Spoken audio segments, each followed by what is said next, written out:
क्या आप भी परेशान हो कि पद्मासन कैसे करें और क्यों नहीं हो पा रहा है? तो चलिए दोस्तों, आज हम पूरा वीडियो जो है इसको डेडिकेट करते हैं कि किस प्रकार से जो है आप पद्मासन कर सकते हो या फिर किस प्रकार से जो है उसको सुधार सकते हो। तो दोस्तों, आज का ये वीडियो पूरा जो है हम किस प्रकार से जो है अपना पद्मासन सुधार सकते हैं इस पे रहेगा। तो दोस्तों, अगर आपने इस चैनल को जो है सब्सक्राइब नहीं किया है तो जल्दी से चैनल को सब्सक्राइब कर दीजिए और बेल आइकन को दबा दीजिए, क्योंकि सबसे पहले हम आपके साथ जुड़ सके। तो चलिए दोस्तों, किस प्रकार से ये करना है मैं आपको दिखाता हूँ। तो पद्मासन डायरेक्टली करने से पहले हम उसके लिए कुछ प्री प्रैक्टिसेस होती है, कुछ ड्रिल्स है, कुछ प्री प्रैक्टिसेस आसनास है, वो हम पहले देखेंगे और फिर उसके बाद देखेंगे कि आपका पद्मासन सुधर रहा है, कुछ डिफरेंस है। जैसे मानो अभी जो है आप क्या कर सकते हो, अभी बैठ जाइए, हाँ बैठ गए, मैट पे बैठ जाइए। तो आराम से, सोफे पे नहीं बैठना है, नीचे बैठ लीजिए। तो यहाँ पे बैठने के बाद जो है, नीचे बैठने के बाद आपको कोशिश करनी है कि पद्मासन कहाँ तक हो रहा है ध्यान रखिए, या फिर आप जो है अपना क्लिप बना सकते हो। आप जो है अपना अभी वीडियो किसी को बोल के वीडियो बना लीजिए कि आप कहाँ तक पहुंच रहे हो, ठीक है। और इस प्रैक्टिस के बाद जो है, जो आज मैं आपको दिखाऊंगा, कराऊंगा, इस प्रैक्टिस के बाद आपका पद्मासन कहाँ तक जाता है वो देख लीजिए, ठीक है। और हाँ, कमेंट करके जरूर बताइए कहाँ तक फायदा हुआ, ताकि मुझे भी पता चले कि मेरी वीडियोस का जो है आपको फायदा हो रहा है या नहीं हो रहा है, ठीक है। तो चलिए दोस्तों, कुछ आसनास, कुछ प्रैक्टिसेस, कुछ वार्म अप्स आज हम देखेंगे जो कि पद्मासन को इम्प्रूव कर सकते हैं। आपके जो पद्मासन है, आसन को आपको जो है सुधार सकते हैं। तो चलिए दोस्तों, सबसे पहले आपको जो है ध्यान रखना है कि आपके पद्मासन आसन में कौन कौन से बॉडी पार्ट जो है एंगेज रहते हैं, ठीक है। तो सबसे पहले जानिए कि आपके जब आप पद्मासन करते हो तो कौन कौन से आसन, कौन कौन से बॉडी पार्ट्स, कौन कौन से बॉडी अंग जो है इसमें इन्वॉल्व है। सबसे पहले आपका लोअर बैक, ठीक है। दूसरा, इसमें आपका जो है ये जो हिप जॉइंट रहता है ना, ये वाला एरिया। तीसरा हमारा नी, मैं जॉइंट्स की बात कर रहा हूं। तीसरा हमारा नी। चौथा हमारा एंकल्स, ठीक है। तो इस तरीके से हम अगर जॉइंट्स की बात करें तो एंकल्स, नीज और यहाँ पे हिप जॉइंट और लोअर बैक, इस प्रकार से जो है आपके जो है पद्मासन में जो है इन्वॉल्व रहते हैं। तो आपको पहले लोअर बैक पे ध्यान देना है। तो लोअर बैक का जो है थोड़ा सा रिलीफ करने के लिए, रिलीज करने के लिए, जो स्टिफनेस है वो कम करने के लिए आप जो है कैट एंड काउ पोज जो है आप कर सकते हो। तो सबसे पहले टेबल टॉप में आना है आपको। टेबल टॉप में आने के बाद जो है इस प्रकार से सांस भरनी है, ऊपर देखना है, सांस छोड़नी है नीचे। तो ये आपको जो है लोअर बैक की जो स्टिफनेस है वो कम करने के लिए हेल्प करेगा, इस तरीके से, ठीक है। ये होने के बाद अब यहाँ पे दूसरा पॉइंट रहेगा कि दूसरा बॉडी पार्ट या फिर जॉइंट जिसे हम कहते हैं वो कौन सा है। तो वो है हमारा हिप जॉइंट। अब इसे रिलीज करने के लिए, इसकी स्टीफनेस कम करने के लिए आपको करना क्या है, यहाँ पे दो तरीके बताऊंगा। एक तो बटरफ्लाई, ये तो इस तरीके से जो है नीज को लिफ्ट करना है धीरे से, ज्यादा फास्ट भी नहीं करना है आपको। ये वार्म अप है और धीरे धीरे से करना है, फास्ट नहीं। कहीं ऐसा ना हो कि आप फास्ट फास्ट करने जाओ और आप उड़ने लगो, मजा कर रहा हूं। तो यहाँ पे जो है आप धीरे से जो है इस तरीके से नीज को लिफ्ट कर सकते हैं, छोड़ सकते हो। आराम आराम से करना है ताकि जो हमारा हिप जॉइंट जो है रिलीज होना स्टार्ट हो, इस तरीके से, ठीक है। एक बार इसकी मूवमेंट जो है स्मूथ होने लगे तो ये आपको फायदा करेगा। ये 8 से 10 बार ये आप कर सकते हो, या फिर 4 से 5 बार एक बार, देन दूसरा राउंड, ऐसे राउंड्स में जो है आप इसको डिवाइड कर सकते हो।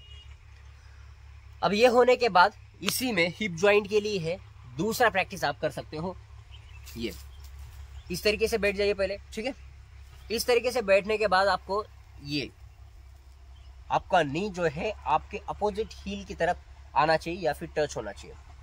अब यहाँ आने के बाद चेस्ट को लिफ्ट करना है, आगे देखना है, देन धीरे से वापस, देन अपोजिट, ये देन वापस, देन दूसरी तरफ, ठीक है। और एक बार करें तो आपको जो है इस प्रकार से डिस्टेंस लेना है। देन आपको उंगलियों को फंसा लेना है ताकि आपका हाथ जो है एंगेज रहे।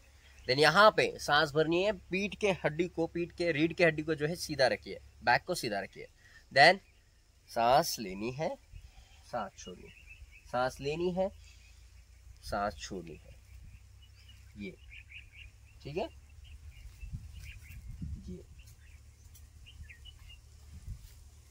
ये रिलीज एंड रिलैक्स।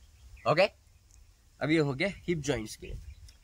अब क्या है बाकी हमारा एंकल्स के लिए भी दो बताता हूँ, और एक प्रो टिप बताऊंगा जो लास्ट में बताऊंगा मैं कि इसको जो है किस प्रकार से और आसान बना सकते हो पद्मासन को। ओके, एंकल्स को जो है आप एक इस तरीके से कर सकते हो कि आप सिंपल बैठ जाइए पलथी मार के, और पलथी मारने के बाद जो है आप उंगलियों को इस तरीके से फंसा के एंकल को रोटेट कर लीजिए, ठीक है। ये वाला सबसे सिंपल है। देन दूसरा इस तरीके से अपोजिट साइड से। अब ये एंकल के लिए हो गया।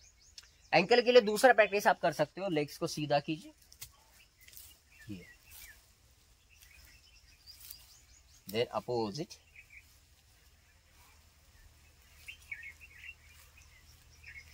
Then front back, front back, front back, front back, front back, release relax.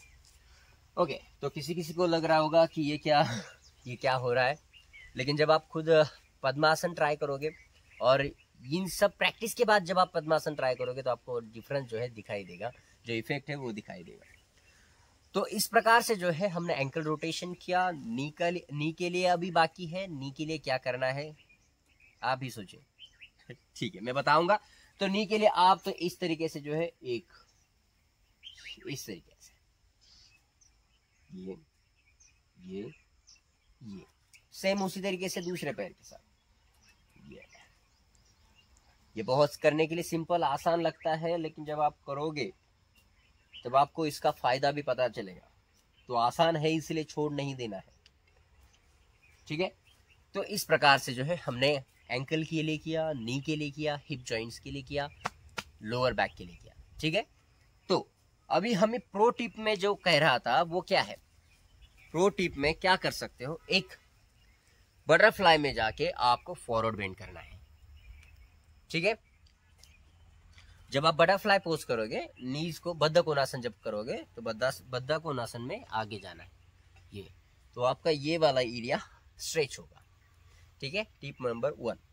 Tip number 2, यहाँ पे सॉरी, तो यहाँ पे आपको क्या करना है, पैर को इस तरीके से जो है कोहनी की तरफ लगाना है और हाथ को यहाँ पे रखना है। देख रहे हो, मैंने पैर उठाया और यहाँ पे एल्बो आई में जो है मैं अपना पैर फुट जो है रख रहा हूँ, और यह हाथ यहाँ पे नीचे से और यह हाथ पीछे से, देन ये एंड देन ये, ठीक है। अगर मानो आपका यहाँ तक हाथ नहीं पहुंच रहा है, यहाँ पे पकड़िए और ये ये ये ये ये ये इस साइड 3 से 4 बार, इस साइड 3 से 4 बार। आराम से करना है, जोर का झटका नहीं देना है, नहीं तो हैमस्ट्रिंग स्ट्रेच हो सकती है। तो आराम से करना है, इंजरी नहीं करना है खुद को। अब हम पद्मासन ट्राई करेंगे, ठीक है। पद्मासन के लिए एक तो लेग्स आके रखिए इस तरीके से।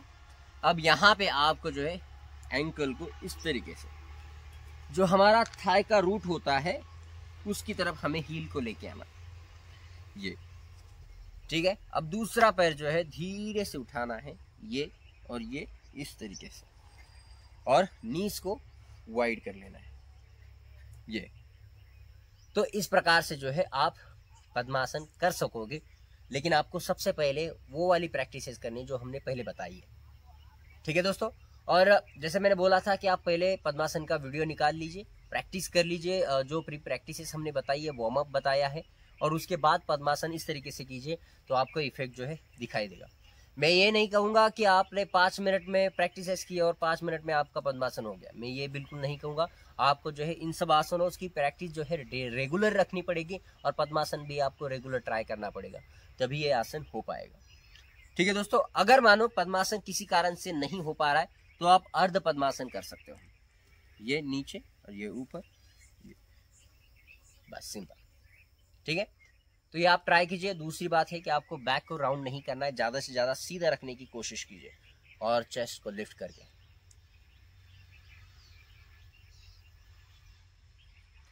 तो चलिए दोस्तों, आज की वीडियो में यहीं पे रुकते हैं और मिलते हैं अगले वीडियो में। अगर दोस्तों ये वीडियो आपको पसंद आया हो तो लाइक, कमेंट और अपने दोस्तों में, फैमिली में जो है ज़रूर शेयर कीजिए, उनको भी इस वीडियो का फ़ायदा हो। तो चलिए मिलते हैं अगले वीडियो में, तब तक के लिए धन्यवाद।